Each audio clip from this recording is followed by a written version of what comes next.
नए संकल्प लें फिर से, नए नारे गढ़ें फिर से, उठो संग्रामियों जागो, उठो संग्रामियों जागो। नई शुरुआत करने का समय फिर आ रहा है, कि जीवन को चटक गुलजार करने का समय फिर आ रहा है। चलो अब एक नए अभियान के पदचाप गूंजे, चलो अब एक नए अभियान के पदचाप गूंजे।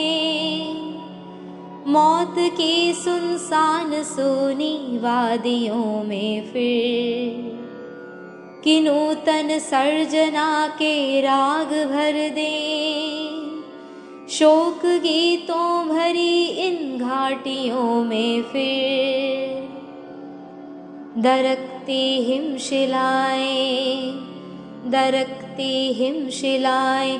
सर्दियों के बाद हरदम ही वसंत आता रहा है, यह प्रकृति की गति रही है। अंधेरे गर्भ में ही रोशनी पलती रही है, अंधेरे गर्भ में ही रोशनी पलती रही है। पराजय झेलने पर भी शिविर में न्याय की हरदम मशालें जीत की जलती रही है। पराजय आज का सच है, पराजय आज का सच है। समर तो शेष है फिर भी, उठो ओ सर्जकों, नव जागरण के सूत्र रचने का समय फिर आ रहा है, कि जीवन को चटक गुलजार करने का समय फिर आ रहा है। नए संकल्प लें फिर से, नए नारे गढ़ें फिर से, उठो संग्रामियों जागो, उठो संग्रामियों जागो। नई शुरुआत करने का समय फिर आ रहा है, कि जीवन को चटक गुलजार करने का समय फिर आ रहा है, फिर आ रहा है, फिर आ रहा है। ओम शांति। हम ज़बर का निज़ाम गिराने वाले हैं, हम एक नया समाज बनाने वाले हैं। हम पिदरशाही राज गिराने वाले हैं, हम एक नया समाज बनाने वाले हैं। हम इनकलाब है, हम इनकलाब है। हम किसी की जागीर नहीं, इनकलाब है। हम जुल्म की तस्वीर नहीं, इनकलाब है। हम जिंदगी, हम जिरगा और जागीर को भी ढाने वाले हैं। औरत की आज़ादी का अल्म लाने वाले हैं। घर बाहर की तकसीम को रद्द करने वाले हैं। मेहनत के नए कायदे बनाने वाले हैं। हम इनकलाब है, हम इनकलाब है। हम ज़ब्र तशद्दुद से भी अब लड़ने वाले हैं। नया नसाब इश्क भी बनाने वाले हैं। जिस छत के नीचे कातिल साथ रहते हो, अब उस छतों को हम गिराने वाले हैं। हम इनकलाब है, हम इनकलाब है। हम किसी की जागीर नहीं, इनकलाब है। हम जुल्म की तस्वीर नहीं, इनकलाब है। जंगी तसाद को गिराने वाले हैं। इल्म व अमन का गीत गाने वाले हैं। हम तबकातीत तकसीम को भी ढाने वाले हैं। हम समाजी इंसाफ को भी लाने वाले हैं। हम कौमी ऊंच नीच को बदलने वाले हैं। कौमी बराबरी को हम लाने वाले हैं। मेहनत कशों के राज को बनाने वाले हैं। हम इनकलाब जिंदाबाद गाने वाले हैं। हम इनकलाब है, हम इनकलाब है। हम किसी की जागीर नहीं, इनकलाब है। हम जुल्म की तस्वीर नहीं, इनकलाब है। हम ज़बर को निज़ाम गिराने वाले हैं। हम एक नया समाज बनाने वाले हैं। हम पिदरशाही राज गिराने वाले हैं। हम एक नया समाज बनाने वाले हैं। हम इनकलाब है, हम इनकलाब है। We are revolution. हम कौन हैं? इनकलाब। हम कौन हैं? स्वयं क्रांति। क्रांतिवीर, क्रांति गीत, क्रांति की आवाज। ब्रह्मा कुमारी का इतिहास 5S का इतिहास है। शुरुआत हुई 1936 की शुरुआत में सत्संग से। Before Kashmir retreat, after Kashmir retreat. Kashmir के एकांत के पहले ही सत्संग चालू हुआ और कश्मीर रिट्रीट एक बहुत महत्वपूर्ण अध्याय है। तो यज्ञ की शुरुआत किससे हुई? सत्संग से। और धीरे धीरे कल हमने देखा 37 में चालू और 36 में चालू और 37 में क्या बना? शुरुआत में स्कूल, S, सेकेंड S, ओम हाई स्कूल। आज हम देखेंगे एक समिति का गठन, ट्रस्ट। अक्टूबर समय को पकड़ के चलते हैं। 36 जुलाई 36 में कश्मीर रिट्रीट शुरुआत हुई। 36 की शुरुआत में जुलाई में कश्मीर रिट्रीट और end of July, end of 36 शायद, डेट पता नहीं, पर जिसकी कल चर्चा की थी, ओम हाई स्कूल। और फिर 37 चालू हो गया, 37। तो अक्टूबर 36 या अर्ली 37 क्या बना? एक ट्रस्ट, एक समिति। तो यात्रा है सत्संग से स्कूल की और स्कूल से समिति की, ट्रस्ट की। आगे जाके कराची में क्या बनेगा? सैक्रिफिशियल फायर, अर्थात सत्यज्ञ। जो कराची में रहे और जो कुछ वहां किया उसको कहा जाता है यज्ञ। यज्ञ शब्द अभी तक प्रयोग में नहीं हुआ है। यज्ञ शब्द का प्रयोग जो कुछ कराची में हुआ, यज्ञ को इंग्लिश में क्या कहते हैं? Sacrificial fire. और जब भारत में आए 5/5/50, 5 मई 1950, तब वो बनी एक संस्था, प्रजापिता ब्रह्मा कुमारी ईश्वरीय विश्वविद्यालय। तो ब्रह्मा कुमारी का इतिहास 5S का इतिहास है। शुरुआत हुई हम्बल सत्संग से, एक छोटे से सत्संग से। सत्संग बढ़ने लगा तो क्या किया? फिर एक स्कूल बनाया। स्कूल को एक ढांचा देना था, एक परमानेंट फॉर्म देना था, इसलिए क्या बनी? समिति। और फिर तपस्या हुई, सारे विघ्न हट गए। जो विघ्नों का सामना करना पड़ा 38 की शुरुआत से या 37 के एंड से, वो धीरे धीरे सारे खत्म हो गए कराची में जाते ही। और वहां फिर शांति से बैठ के तपस्या की। उस तपस्या को यज्ञ कहा गया। और जब भारत आए तो इसी को फिर एक नया नाम, संस्था का रूप मिला, ईश्वरीय विश्वविद्यालय। तो अब तक हम कहाँ थे? स्कूल पूरी हुई, चालू थी। उस स्कूल में दो बातें, स्कूल और सत्संग की दो बातें कल छूट गई थी या 2 दिन से छूटी हुई थी। उनको पूरा करके आज का जो टॉपिक है ट्रस्ट, उस पर आते हैं। तो एक बात जो छूट गई थी वो थी स्वीकृति पत्र। जो भी वहाँ आने वाले थे उनको ओम बाबा दादा लेखराज ने क्या कहा? तुमको क्या लाना है? स्वीकृति पत्र।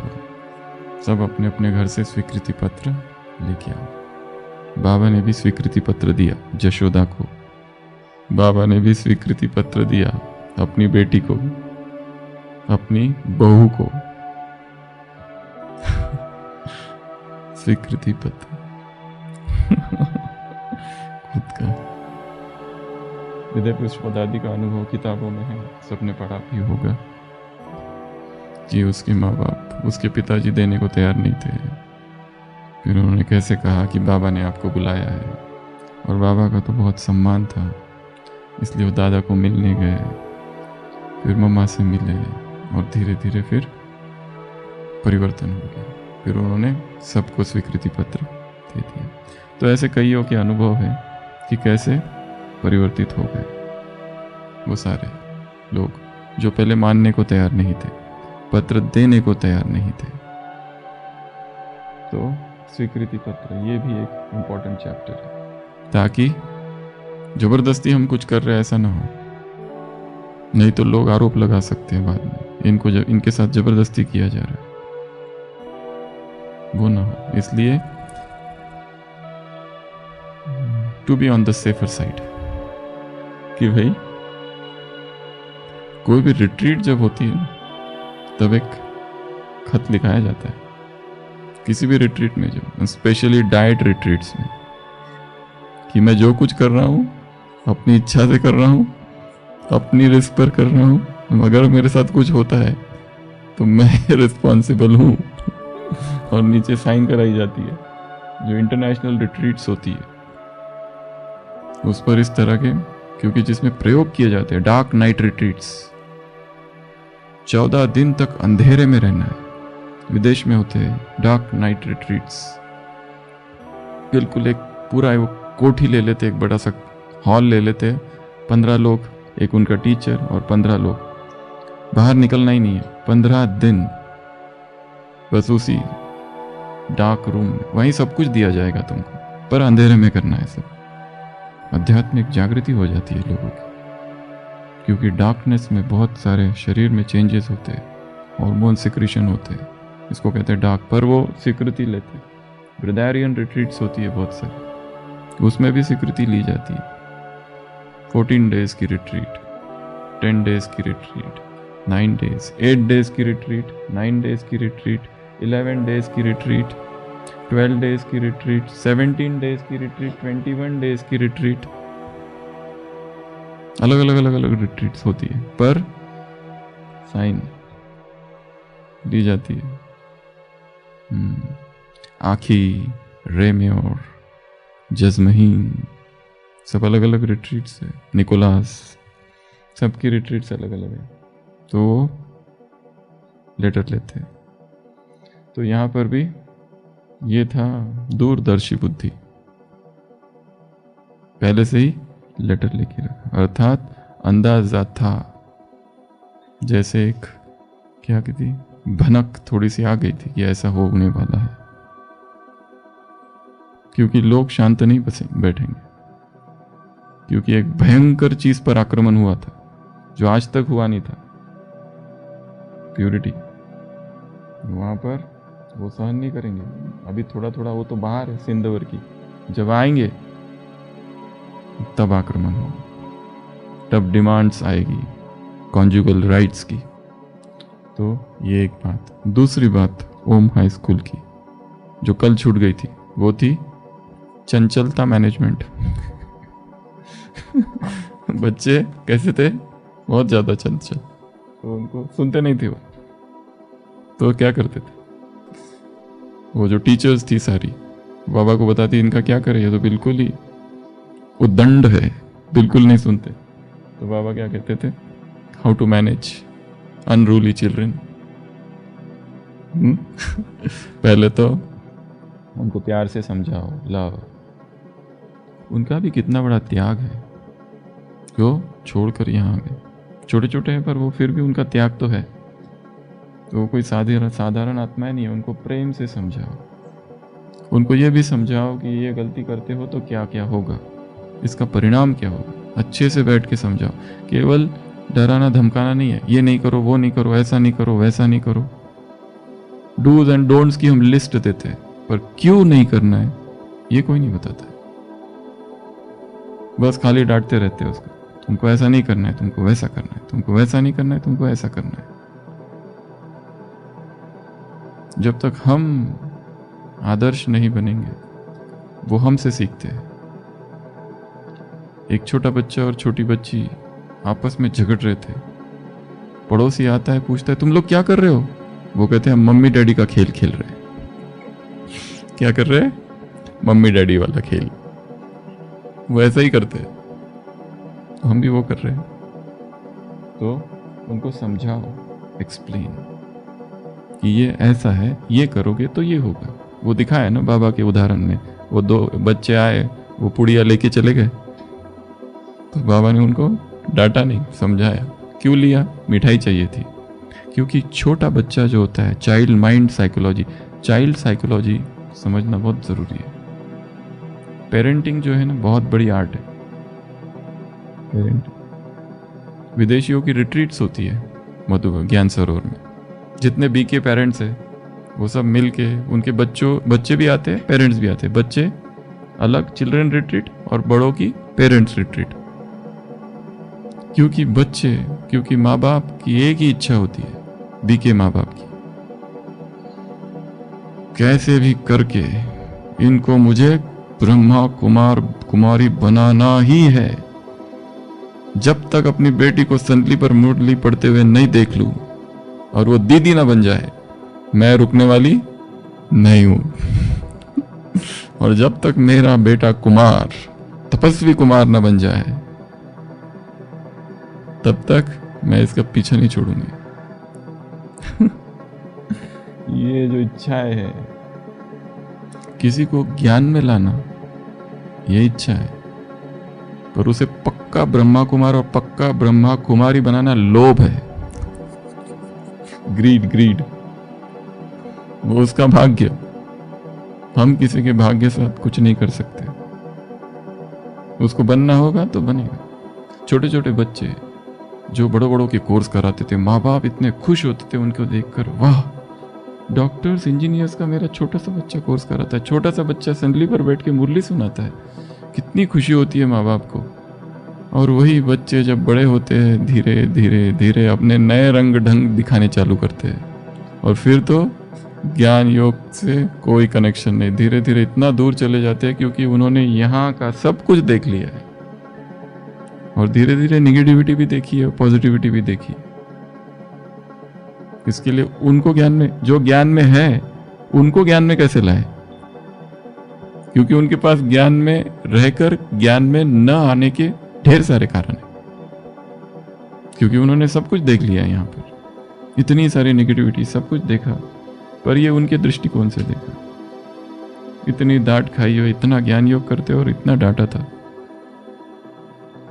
कौन आएगा उसके पास वापस सेवा करने? चाइल्ड साइकोलॉजी,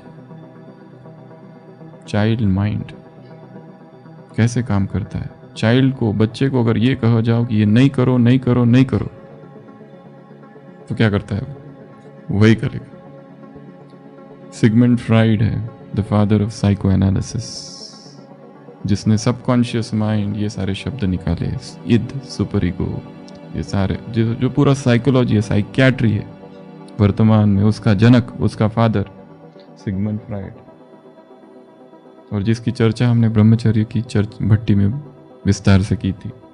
वो अपनी पत्नी और छोटे बेटे के साथ गार्डन में घूमने जाता है, और शाम हो जाती है, पत्नी और वो गेट पर आ जाते, पर बच्चा गायब।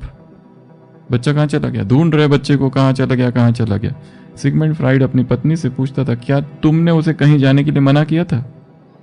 वो कहती, हाँ मैंने कहा था, वो जो फव्वारा है ना, फाउंटेन, उसके पास नहीं जाना।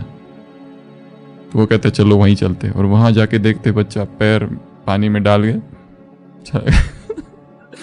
पैरों को पटक रहा है। नहीं जाना। क्यों नहीं जाना?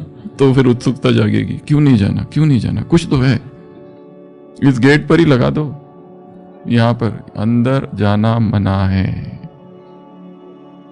ट्रेसपासर्स would be persecuted, not allowed. क्योंकि अंदर जो चल रहा है बड़ा गुप्त और गोपनीय चल रहा है। ये बहुत बड़ी साइकोलॉजी है। जिन मैगजीन्स पर यह लिखा जाता है ओनली फॉर विमेन, कौन पढ़ता है? ओनली फॉर मेन सबसे ज्यादा कौन पढ़ता है? महिलाएं वो मैगजीन ज्यादा पढ़ती है।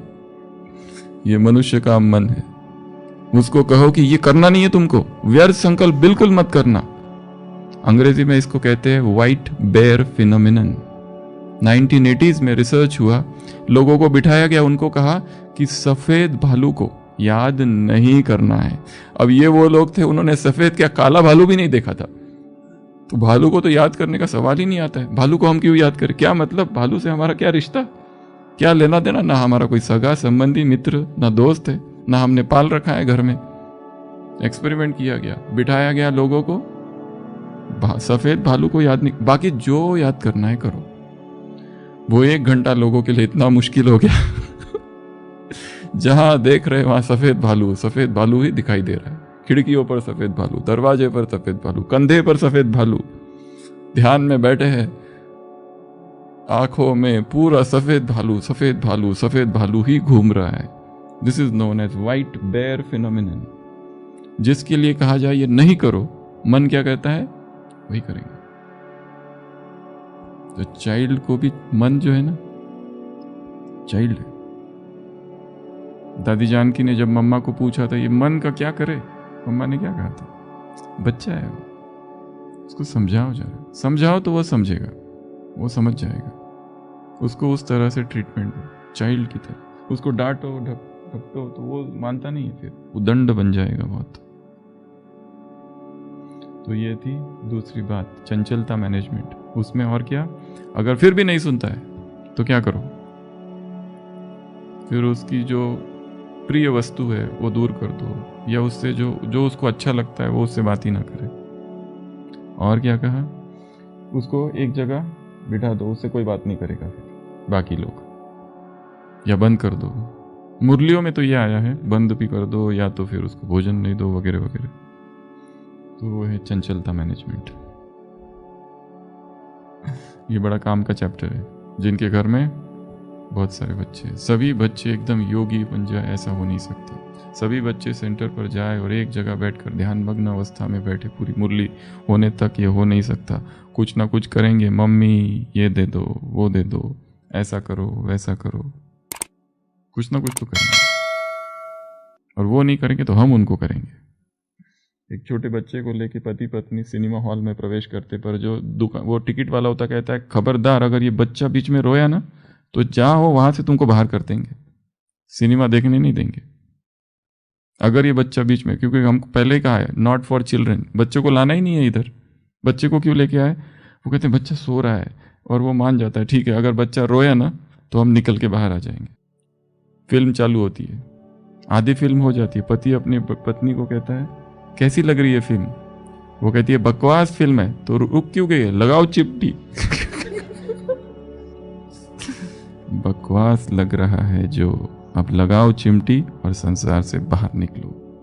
जब पता चल जाए ये काम विकार बकवास है, लगाओ चिमटी और निकलो बाहर। जब पता चल जाए ये संबंध व्यर्थ है, लगाओ चिमटी और बाहर निकलो। जब पता चल जाए अब तक जो कुछ हुआ और जिसके वजह से मैं दुखी हो रहा हूं, सोच सोच के, लगाओ चिमटी और निकलो बाहर। जो जो व्यर्थ है, जो जो आवश्यक नहीं है, उसको हटाते जाओ। तो आज चुटकी लगाओ और निकलो बाहर, जोर से, खुद ही को। बहुत दर्द होता है, लगा के देखो, अब भी लगाओ लगाओ लगाओ, देखो कितना दर्द होता है थोड़ा गार्डेड हाँ, एक दूसरे को लगाओ तो ज्यादा अच्छा है, वो ठीक है लगाओ चिमटी, लगाओ चुटकी और निकलो बाहर। जब पता चल जाए जो सीन दिख रहा है व्यर्थ है, क्यों पकड़ के हो? हम ही अपने दुखों के कारण हैं, कोई और दूसरा हमें दुख दे ही नहीं रहा है। जो कुछ हमारे साथ हो रहा है, हम चेन रिएक्शन किसने स्थापन की है? हमने खुद। दूसरों के साथ reaction, action reaction, action reaction की चेन रिएक्शन बना के रखी है। साक्षी हो जाओ, कुछ मत करो, उसको जो करना है करने दो, वो अपने आप शांत हो जाए। तो ये थी चंचलता मैनेजमेंट। तो ये सेकंड चैप्टर। थर्ड जिसकी अभी चर्चा करनी है, और ये सबसे इम्पोर्टेंट है। तो ब्रह्मा कुमारीज का इतिहास अर्थात 5S का इतिहास, सत्संग से चालू हुआ तो स्कूल, और स्कूल से चालू हुआ तो समिति, और समिति से चालू हुआ तो सैक्रिफिशियल फायर अर्थात यज्ञ, और यज्ञ से चालू हुआ तो संस्था। 5S का ये इतिहास है। आज हम 3rd S की चर्चा करेंगे। ट्रस्ट समिति बनी अक्टूबर 1937, बट लीगल जो डेट है वो है 17 फरवरी। सारी डेट्स याद रखनी है क्योंकि डेट्स को हमने आधार बनाया है। डेट्स को पकड़ पकड़ के हम आगे चल रहे हैं, ठीक है। 17 फरवरी 1938, 17 फरवरी 1938, यही पीरियड है। अरविंद उधर पौंडीचेरी में है, उनके लिटरेचर में है स्वर्ग कैसा हो, यही पीरियड है 30s का। इंदिरा गांधी ऑक्सफोर्ड यूनिवर्सिटी में हाई एजुकेशन ले रही है उस समय, वो भी जरूरी है जानना, क्यों आगे देखेंगे। तो ये जो ट्रस्ट बना कितने लोगों का बना? 11 लोगों का। किसी ने कहा 8, परंतु युक्त जगदीश भाई जी ने ऐसा लिखा है 8, 10 वगैरह ऐसे, और कुछ सोर्सेस है उसमें फिक्स लिखा हुआ है 11। उसमें 3 लोग मुख्य थे। कौन कौन?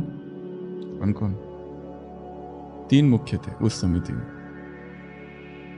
वो जो ट्रस्ट कौन, वो तो फिक्स है। प्रेसिडेंट कौन है? मम्मा। प्रेसिडेंट कौन है? राधा, ओम राधा, वो वहाँ की प्रेसिडेंट है।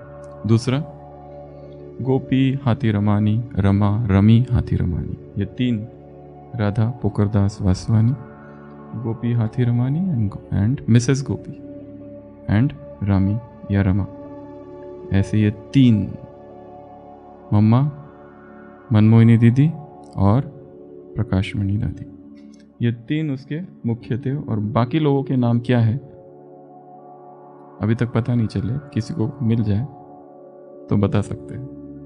कहीं लिखा नहीं है पर होगा भी लिखा, या कोई पुराने होंगे उनको पता होगा। पर ये 11 लोगों की समिति बनी। इस समिति में फिर बाबा ने ये जो तारीख है 17, क्या किया इस 17 तारीख फरवरी को?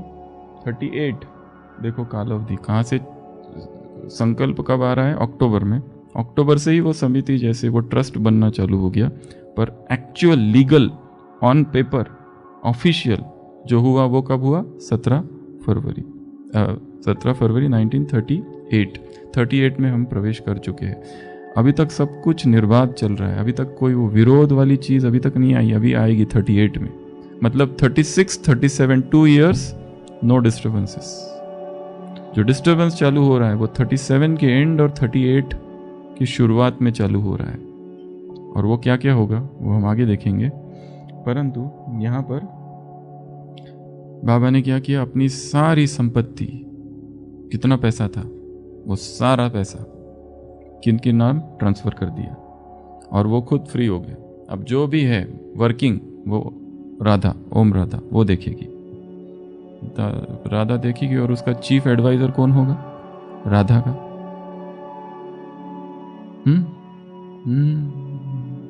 कौन? दीदी।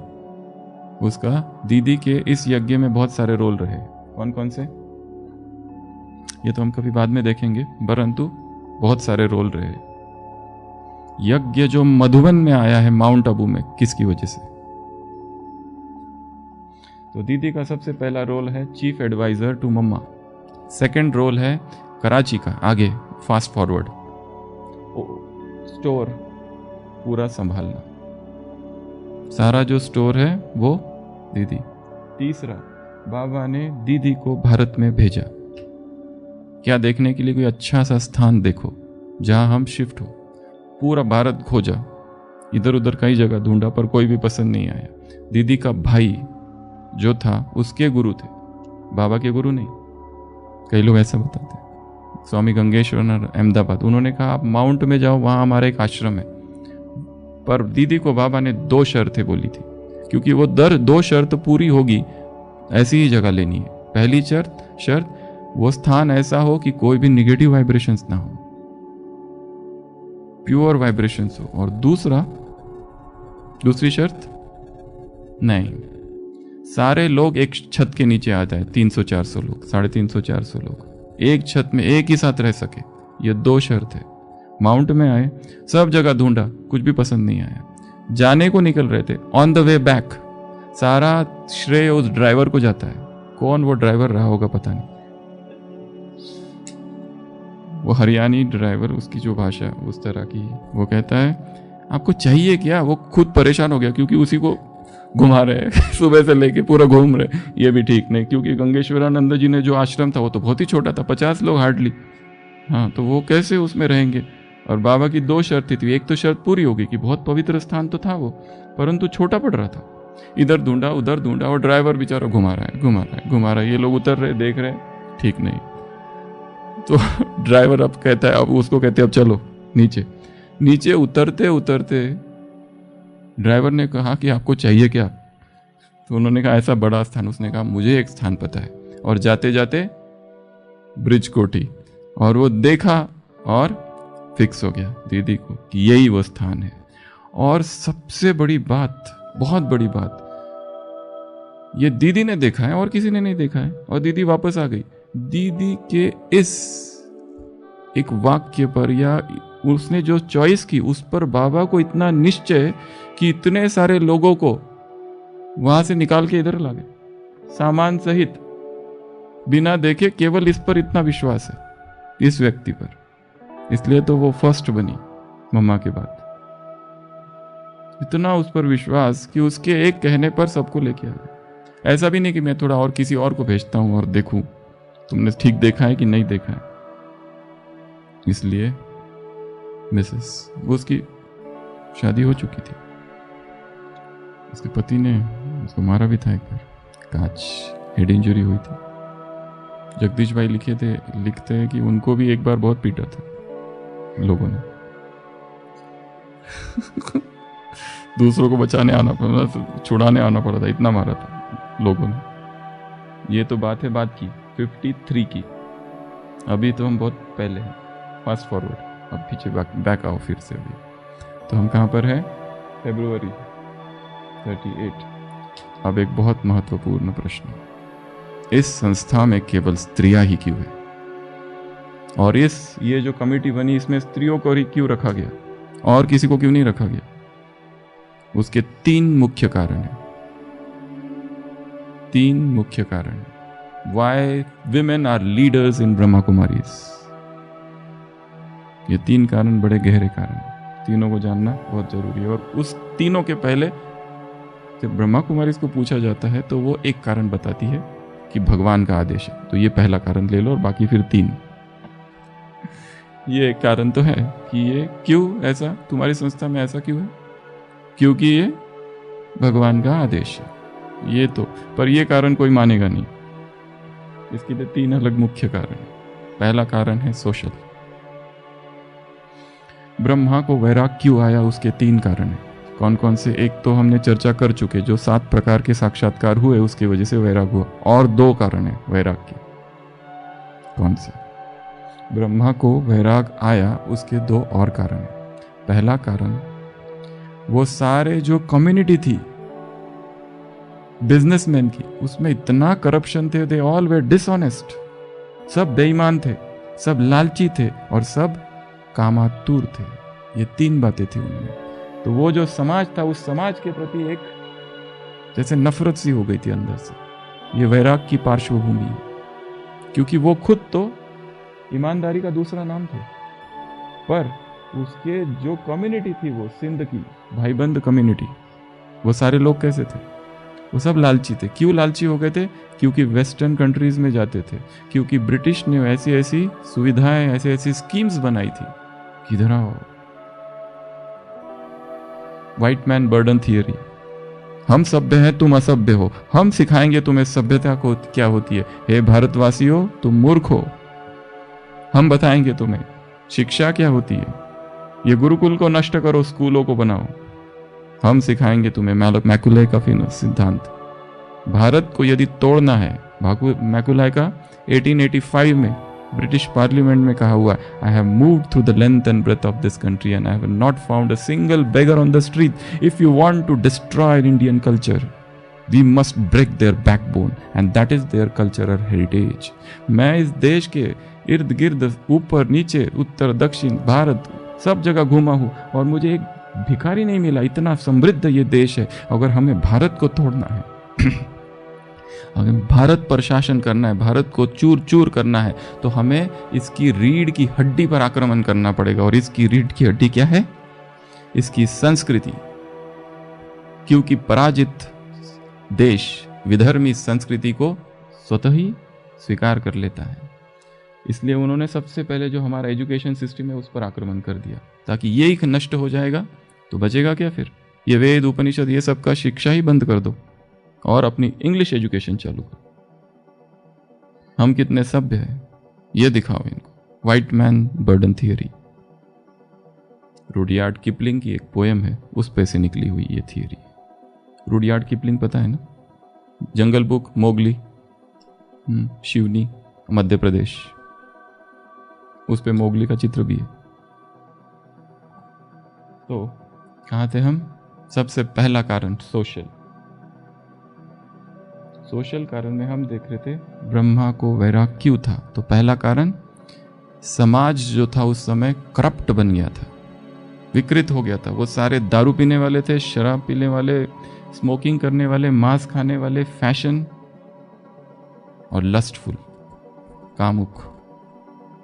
ये इसलिए उनसे वैराग था। दूसरा, बाबा को वैराग इसलिए था स्त्रियों की जो दशा थी उसकी वजह से, वहाँ की स्त्रियों की जो दशा बना के रखी थी उसकी वजह से, इसलिए वो उनको स्वीकार नहीं था। इसलिए एक सूक्ष्म अंदर ही अंदर वैराग था। और तीसरा कारण तो फिर ये साक्षात्कार हो गया और फिर सभी छोड़ दिए और फिर हुआ रेल का राही, छोड़ के इधर आ गए। तो ये 3 कारण थे। तो अभी हम फिर से आते हैं कि इस संस्था में स्त्रियां ही मुख्य क्यों है। पहला कारण बताया सोशल, स्त्रियों की क्या स्थिति थी उस समय, तो इसकी थोड़ी चर्चा पहले भी हो गई है, फिर से इसको विस्तार से दोहराते हैं। तो स्त्री अर्थात तीनों के अधीन है। सबसे पहले उसके पिता सारे डिसीजंस लेंगे, शादी होने के बाद ससुर, और फिर बाद में रिलीजियस सेलिबसी का उसको अधिकार नहीं है। स्त्रियां अर्थात जिसका अपना कोई अस्तित्व ही नहीं है, नो चॉइस, नो फ्रीडम, कोई फ्रीडम नहीं, नो जॉब, वो कोई जॉब नहीं कर सकती। और जॉब भी कैसे करे? क्योंकि नो एजुकेशन, पढ़ने का अधिकार नहीं है।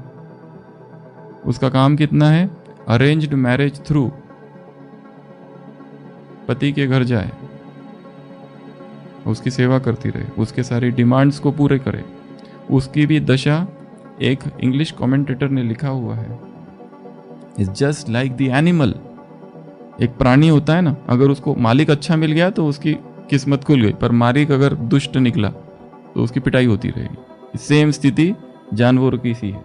जहाँ पे अगर शादी हो गई, कुछ ऐसे भी थे कि जहाँ पति अच्छे थे, पर अधिकतर जो थे वो उस तरह के नहीं थे, मॉरल नहीं थे, रिलीजियस नहीं थे, तो वो फिर उसका नसीब। और नो डिवोर्स, डिवोर्स का अधिकार नहीं है। पति अच्छा नहीं है, मैं जाती हूँ, वो नहीं, नॉट पॉसिबल। अगर वो जा भी जाए, चली भी जाए अपने माता पिता के घर, तो समाज उसको एक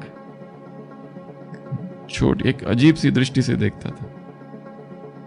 तो डिवोर्स का अधिकार नहीं, कोई प्रोफेशन नहीं, कोई जॉब नहीं, कोई चॉइस नहीं, कोई उसकी मत नहीं कि भाई अभी कॉन्फ्रेंस कुछ चल रहा है, तुम क्या सोचती हो। उसकी कोई ओपिनियन का कोई वैल्यू नहीं है, नो ओपिनियन। फ्रीडम, घर के 4 दीवारी के अंदर रहना, अगर कहीं जाना है तो परमिशन लेकर, और घूंघट के अंदर ही रहना है, ये उसका जीवन। महिलाओं को एक धर्म तो कहता है कि आप स्त्री शरीर में मुक्ति पा ही नहीं सकते। जैन धर्म कहता है तुमको पहले पुरुष का शरीर लेना पड़ेगा तो ही मुक्ति हो सकती है। स्त्रियों को मुक्ति असंभव है।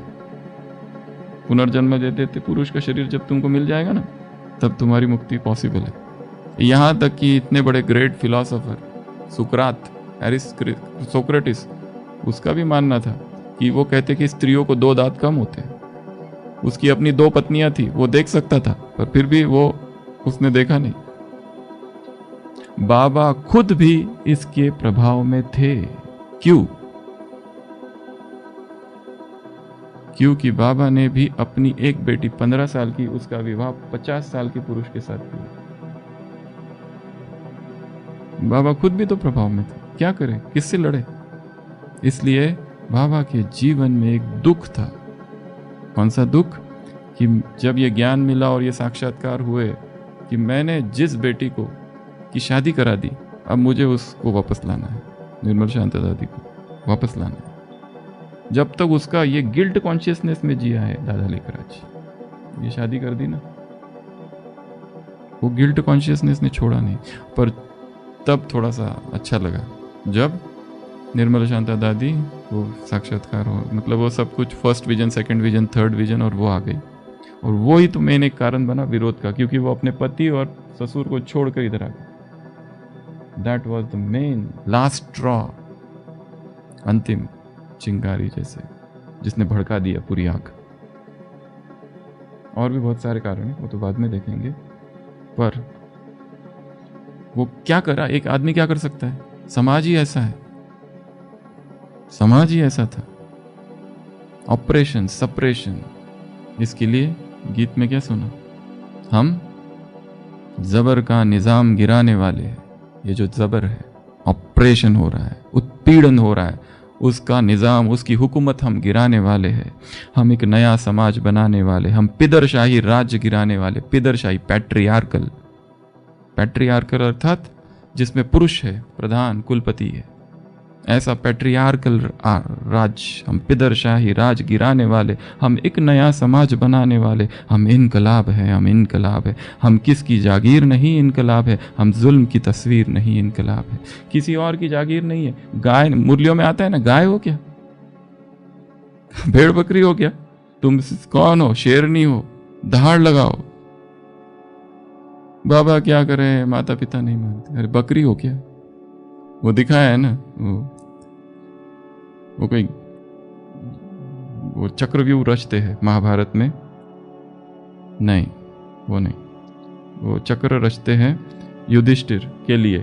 तो अर्जुन बोलता है, नहीं, वो कहते हैं ये जो अपने भैया है ना, उसको चप तरफ से हम घेर के रखेंगे, क्योंकि द्रोणाचार्य ने प्रतिज्ञा कर रखी है कि युधिष्ठिर को बंदी, क्योंकि युधिष्ठिर बंदी हो गया तो खेल खत्म। तो बाकी सब कहते हैं कि हम युधिष्ठिर को घेर के रखेंगे। अर्जुन कहता है युधिष्ठिर भैया क्या गाय है जो उसको आके पकड़ के ले जाएंगे? तो वैसे हम कोई गाय है? हम किसी की जागीर नहीं, किसी की जागीर नहीं, ये वस्तु है। ये फेमिनिस्ट सॉन्ग है, इनकलाब है। हम जुल्म की तस्वीर नहीं, हम इनकलाब है। हम गिरजा और जागीर को भी ढाने वाले, औरत की आज़ादी का अल्म लाने वाले, हम घर बाहर की तकसीम, ये जो डिफरेंस है, को रद्द करने वाले हैं। मेहनत के नए कायदे, न्यू रूल्स ऑफ लेबर बनाने वाले हैं। हम इनकलाब है, हम इनकलाब है। हम जब्र तशद्दुद से भी अब लड़ने वाले हैं। तशद्दुद अर्थात लड़ाई, ये जब्र की जो लड़ाई है, जबरन बलात् लड़ाई जो वो कर रहे हैं हमारे साथ, उससे लड़ने वाले। नया नसाब इश्क भी बनाने वाले हैं, नया इश्क लाने वाले, न्यू चैप्टर्स ऑफ लव। जिस छत के नीचे कातिल हाथ साथ रहते हो, हम उन छतों को गिराने वाले हैं। ये आवाज है स्त्रियों की, फेमिनिस्ट वॉइस। सेम दशा उधर उसकी भी है। ब्रिटेन में भी ऐसी ही दशा है, ब्रिटेन में भी ऐसी ही दशा है। एक लेखिका है, वो उस समय सिंध हैदराबाद में स्त्रियों की जो दशा है, वैसी ही दशा जैसे ही you are forced with a ring you become a slave, ऐसा लिखा है। परंतु उन स्त्रियों को कम से कम डिवोर्स का तो अधिकार था। 1936 में ऑल ओवर विश्व की स्त्रियों की बहुत अच्छी दशा नहीं थी। इवन ब्रिटेन का भी वर्जीनिया करके एक ऑथर है, उसने लिखा है अपनी किताब उसमें कि हाउ ए स्त्री, हर एक स्त्री इंदिरा गांधी नहीं थी कि जिसके पिता उसको ऑक्सफोर्ड यूनिवर्सिटी में भेजे 1936-30s में। बाकी को तो एजुकेशन ही नहीं था। इसके लिए एक मम्मा को देखो, दादी प्रकाश मणि को देखो, ये 10th क्लास तक थे, बाकी किसी के पास क्या एजुकेशन था? किसी के पास कोई एजुकेशन नहीं था।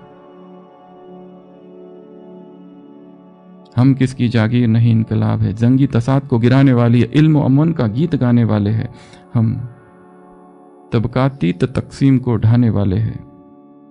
ये एक शब्द है जिसका अर्थ होता है इथनो नेशनलिस्ट ऑपरेशन। इथनिक होता है ना जाति, उसको भी हम गिराने वाले हैं। हम जबर का निजाम गिराने वाले, हम एक नया समाज बनाने वाले। तो सबसे पहला कारण था सोशल, स्त्रियों की ऐसी दशा थी। दूसरा कारण क्या था? Why women are leaders in Brahma Kumaris? नहीं। दूसरा कारण नहीं, दूसरा कारण था प्रैक्टिकल। क्योंकि कश्मीर रिट्रीट से पहले भी स्त्रियां ही चलाती थी, कश्मीर रिट्रीट के बाद भी मुख्य कौन थी? स्त्रियां ही। सो इट वाज नेचुरल, ये इसको कहते हैं natural reason for womens to be head in Brahma Kumaris. क्योंकि वैसे ही आ रहा था ना, प्रथा ही वैसी चल गई। क्योंकि उस समय पुरुष तो थे ही नहीं, सिंध वर्गी वहाँ थे ही नहीं, वो तो कहीं विदेश थे, वो पैसे कमा रहे थे। तो स्त्रियाँ थी, बहनें थी, बच्चे थी, वही। तो बिफोर रिट्रीट भी वही थे, पोस्ट रिट्रीट भी वही थे। तो जुलाई 36 से पहले भी, जुलाई 36 के बाद भी वही थे।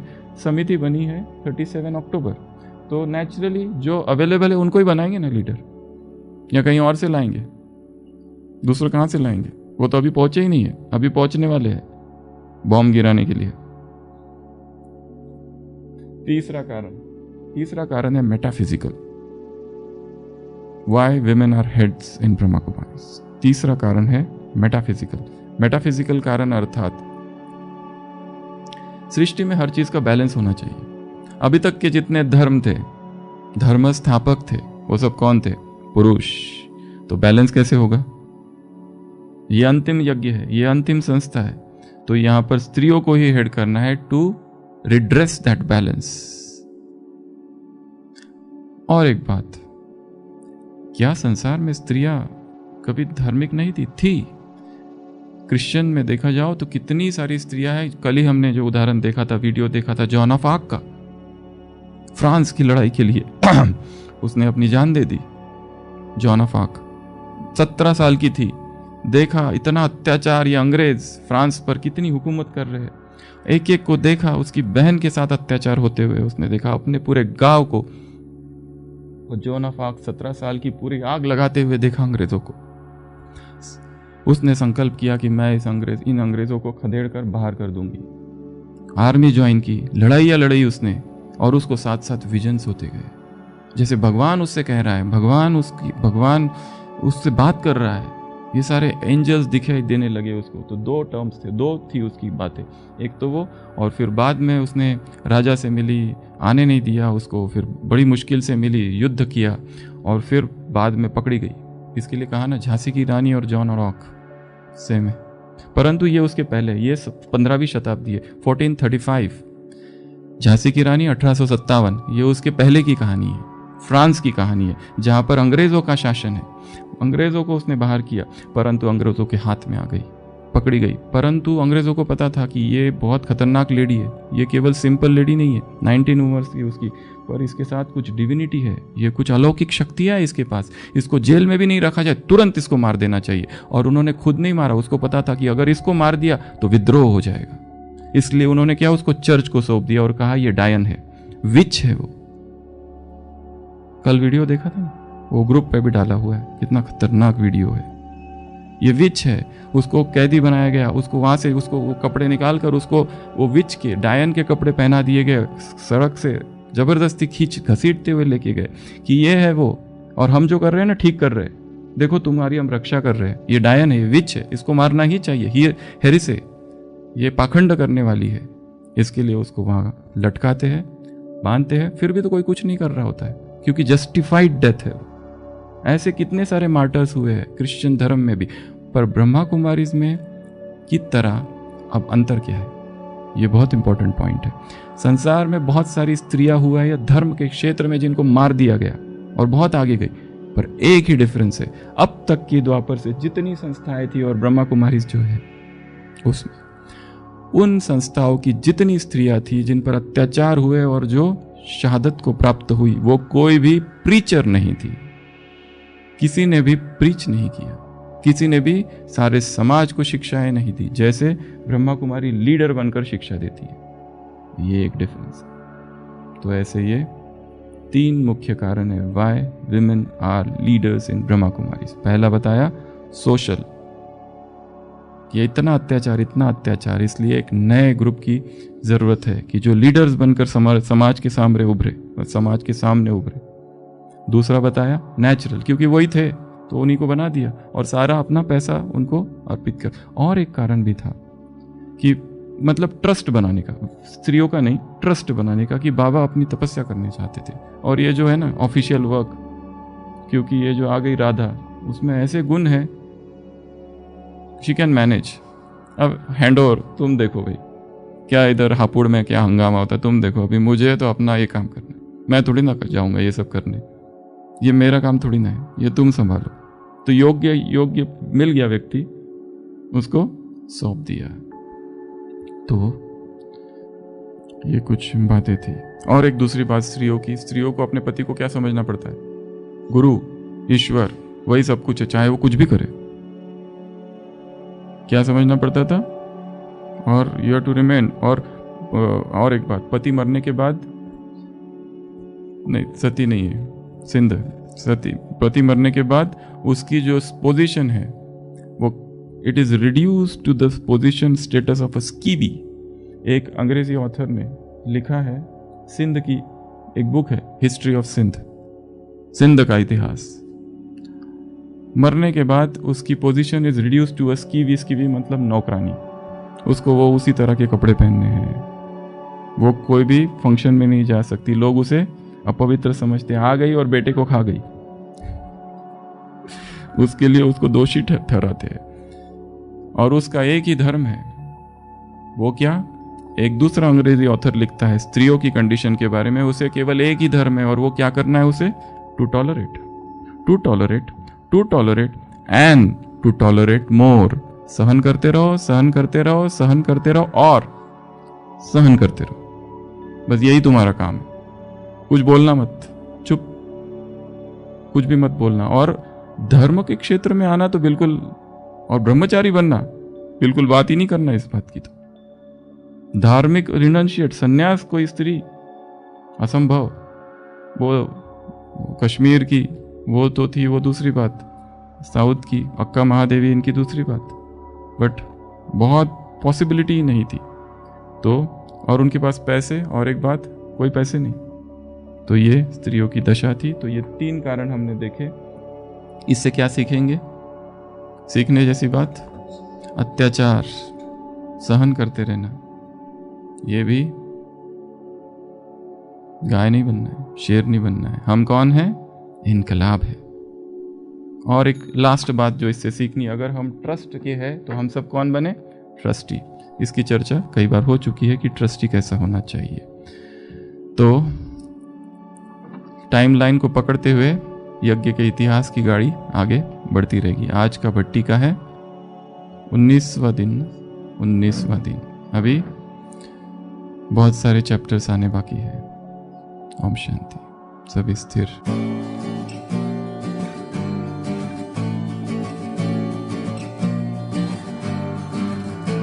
हम जबर का निजाम गिराने वाले हैं, हम एक नया समाज बनाने वाले हैं।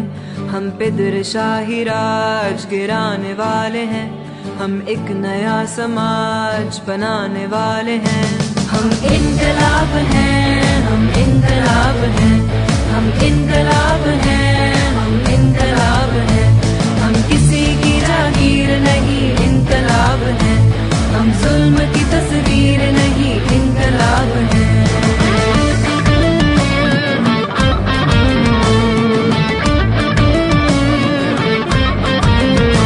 हम जिरगाओ जागीर को भी ढाने वाले हैं, औरत की आजादी का अलम लाने वाले हैं। घर बाहर की तकसीम को रद्द करने वाले हैं, मेहनत के नए कायदे बनाने वाले हैं। हम इनकलाब हैं, हम इनकलाब हैं, हम इनकलाब हैं, हम इनकलाब हैं।